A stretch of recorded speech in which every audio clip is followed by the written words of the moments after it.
یہ خیالات کی وہ دنیا ہے جسے جوان میرو اپنے برش کی مدد سے لوگوں کو دکھاتے تھے، لیکن میرو کے خیالات کا ایک دوسرا رخ تاریخ پر رد عمل بھی تھا۔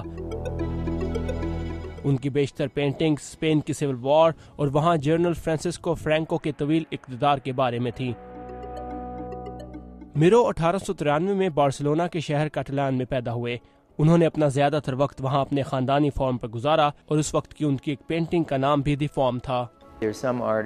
کچھ مصور ہمیشہ یاد رکھے جاتے ہیں، جان میرو ان میں سے ایک ہے، اور جان کی یادگار پینٹنگز میں سے ایک دی فارم ہے۔ واشنگٹن میں اس نمائش کے منتظم ہیری کوپر ہیں۔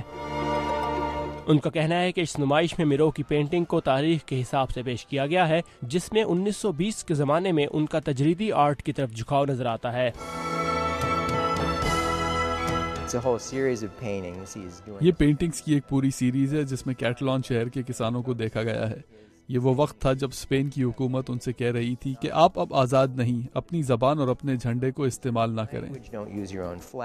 1936 میں اسپین میں خانہ جنگی شروع ہوئی اور میرو فرانس منتقل ہو گئے، لیکن اس خانہ جنگی کی جھلک ان کے کام میں نظر آئی۔ دوسری جنگ عظیم کے زمانے میں وہ واپس اسپین آ گئے، جس پر جنرل فرانسسکو فرانکو حکمران تھے۔ اس وقت ان کی پینٹنگز میں اس دور سے بھاگ نکلنے کی ان کی خواہش صاف دکھائی دیتی ہے۔ ان پینٹنگز کی وجہ سے انہیں امریکہ میں پہچانا جانے لگا، کیونکہ انہوں نے ان پینٹنگز کو بنانے کے بعد انہیں امریکہ بھیج دیا تھا، جہاں نیو یارک میں ایک پرائیویٹ گیلری میں ان کی نمائش کی گئی تھی۔ میرو کی پینٹنگز کی ایک اور سیریز لیڈر آف اسکیپ کو بھی امریکہ میں خاصی پذیرائی ملی تھی۔ زلیما پلاسیو کے ساتھ ثاقب الاسلام، اردو VOA۔